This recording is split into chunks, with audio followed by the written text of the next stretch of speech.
Good morning, friends. Mark Holmes here with my buddy, Cowboy Joe Boo, as well as Joe Bear in the house. And as always, I want to thank you guys for watching, commenting, subscribing, and being part of the Joe Boo Sports Report. Without you guys, this does not work without you guys. So let's get open for business here.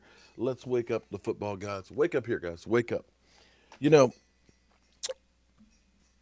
I let me first give a shout out to Skywalker Steel, who joined us last night on the set. It was great having him on here, having him, E2 Blue. We had a great kind of roundtable discussion. And if you guys enjoyed it, make sure you leave a comment below and say, hey, we'd like to see more of that. And it's kind of cool because it's beginning to become um, kind of what I envisioned. I envisioned being able to put together some of these great YouTubers. I almost feel like I'm Papa Smurf. You know what I'm saying? I'm old. They call me OG. In other words, read between the lines. You're just old. But I feel like, in a way, I'm like the stepdaddy to E2 Blue and Law Nation and Vosh and, Skywalker Steel, these younger guys and stuff, and want to be here and be a positive in the community. We don't always agree as YouTubers, but we all have a passion for the Dallas Cowboys. And it's great. So definitely Skywalker Steel is evolving, and he has this new channel, um, Dallas Cowboys Network. Damn, he a network. I'm just broke ass media, but you know how it goes. You know how it goes. But for me, I have a passion for the Dallas Cowboys. It has been for me. I wake up in the middle of the night because I'm old and have to go pee.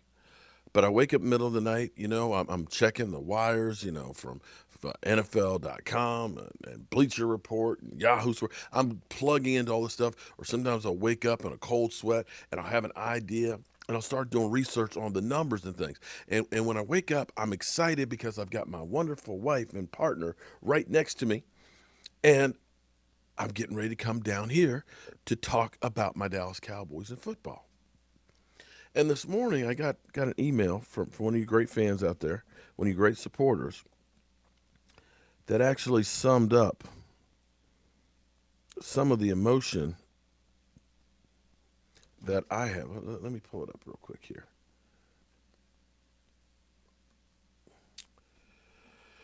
Dear Mark, ever since the Dak injury, I feel like the season doesn't matter anymore. I know people will say that the team is more important than one player. In most cases, it's true. But I don't feel like that's the case. Dak is my favorite player. He is one who got me more into Dallas Cowboys than ever before in 2016. That was a great year. I've been more hooked ever since.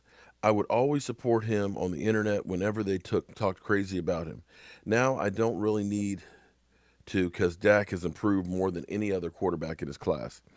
But going back to the season, it now feels empty. I wanted Dak to succeed and prove everybody wrong with his historic records in play.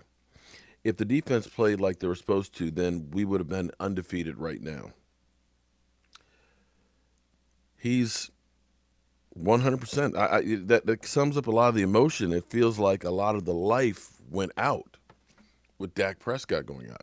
I've been a fan of Dak Prescott's from the Senior Bowl where the Dallas Cowboys coaching staff was the coaching staff for it. I went there originally looking at Carson Wentz because, of course, us having a high draft pick, thought was we'd go for a quarterback. Tony Romo was aging and having issues staying on the field. And at some point, you had to start looking at that and saying, maybe we need to get a quarterback. Well, once I saw Dak in there, I'll be honest, I don't do a lot of college football. I just don't have time. There's so many things that go on in my life, and when you are a Dallas Cowboys YouTuber, it's all Dallas Cowboys all the time. And there's always stuff to cover with the Dallas Cowboys. So once I saw him and I started looking at some of the highlights, I kept wondering, why isn't this guy getting any love? What's going on here? And I started to become a fan from that point on. I went literally to the draft in Chicago with Joe Boo and a sign saying, draft Dak Prescott. He's the perfect quarterback for the Dallas Cowboys, and have been a fan of his ever since. But more than that, I've been a fan of the Dallas Cowboys from as long as I can remember football, being a little kid on the couch. And it hurts seeing players get hurt and taken off the field before the time is done. I've seen Roger Staubach time deteriorate. I've seen Tom Landry, being the genius that he was, see the game pass him by. I've seen Emmitt Smith, the all-time leading rusher, kind of fade off and go to the Cardinals. I've seen Tony Romo, whose career was shortened because of injuries and lack of having the coaching that really should have taken them to where they should have been. And unfortunately, the football train always continues, and in the end, it's all about the star. That's the one thing that stays consistent with football. So a lot of people have said, if you watch Speak for Yourself, Sam Acho was saying that, hey, Dak Prescott's played his last play for the Dallas Cowboys.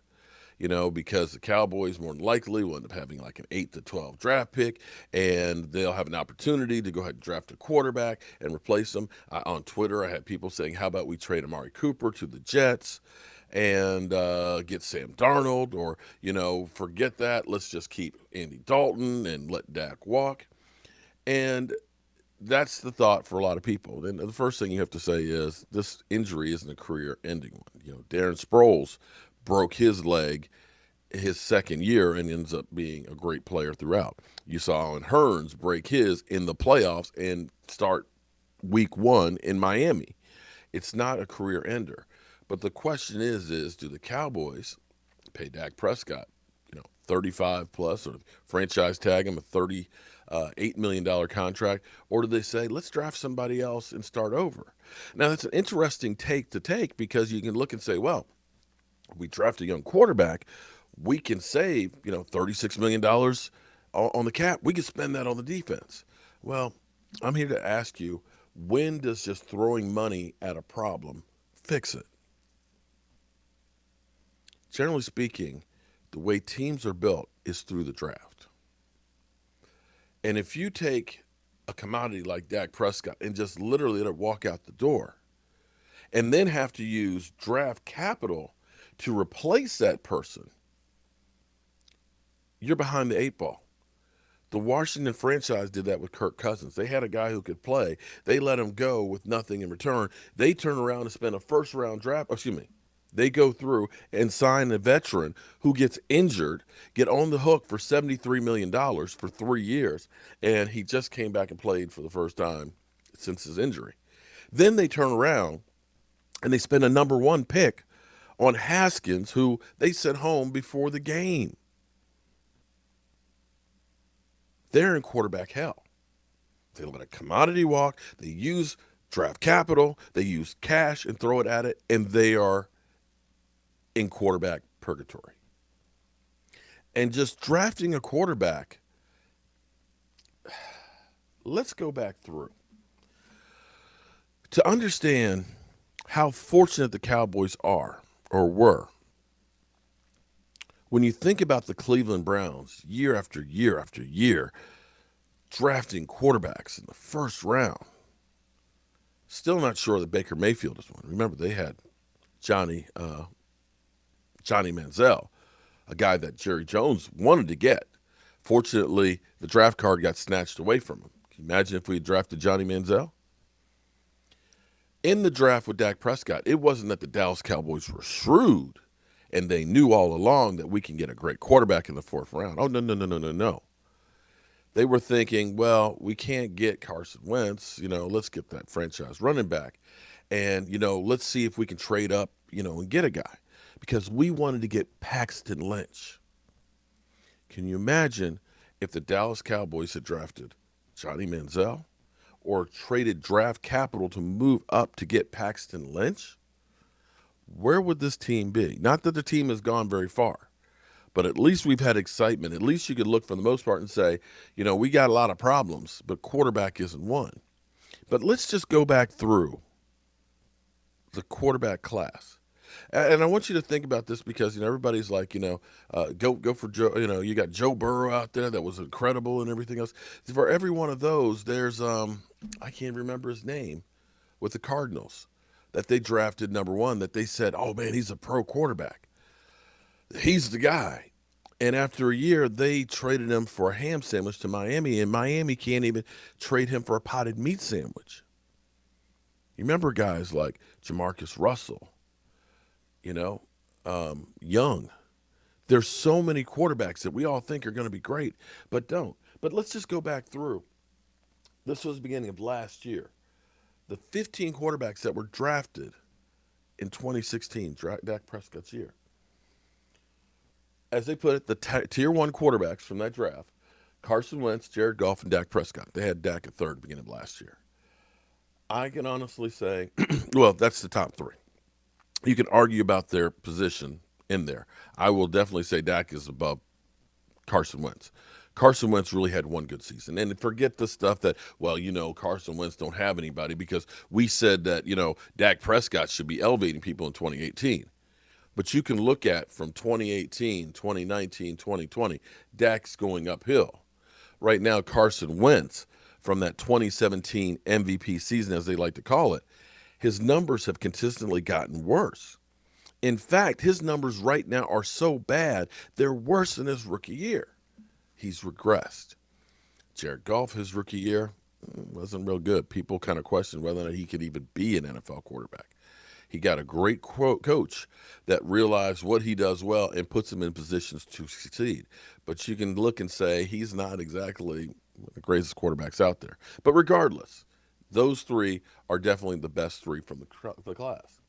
Let's go down. Tier 2, Jacoby Brissett, who's ranked higher than Dak Prescott. People thought he was going to be great.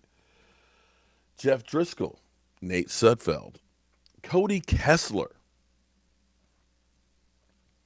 Then Tier 4, Carnell Jones, another guy drafted that was thought to be higher than Dak Prescott, better. Jake Riddick, Brandon Allen, Kevin Hogan, and 12th, they had Paxton Lynch. And I love the title of this section is, hey, at least they still have a job. And then down in the laugh out loud no category, Connor Cook, another guy Cowboys were interested in, Christian Hackenberg, and Brandon Dottie.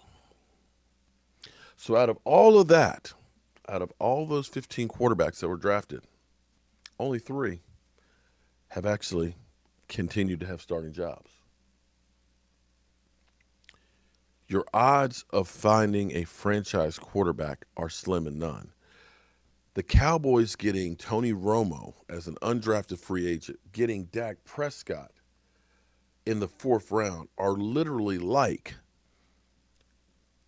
getting struck by lightning twice in the same spot and winning the lotto. It doesn't happen. So when people say Dak Prescott, let's just let him walk. He's played his last play for the Cowboys. Unless it ends up being some kind of an infection where it ends up being like an Alex Smith type injury where he can't come back, there's no way in the world that the Dallas Cowboys don't at least put the franchise tag on him for another year. All this stuff we went through last year, we're about to go through again, because that'll give the Dallas Cowboys time, instead of having to get a long-term deal done in February before you really know how it's healed. It gives them until July 15th to get a long-term deal where they can have him tagged, and if it's not looking like it's going to be good, they can just say, we rescind the tag. And that way there's no risk to the Cowboys. Sucks for the player, but that's the nature of the beast when it comes to the NFL.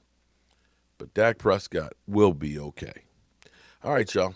I got a lot of work to do, and hey, it ain't going to stop just because I ain't there. Well, actually, it will stop because I ain't there, so that's why I need to get there. But shout out to everybody. Make sure you check out my man, Skywalker Steel's channel, Dallas Cowboys Network. I'm a name butcher. And don't forget to show some love to Michael Anthony Fitness, as well as E2 Blue, and all of the other Dallas Cowboys YouTubers. We don't all agree, but we all are putting out the best content on the Dallas Cowboys with the Dallas Cowboys in our heart. I'll see you soon.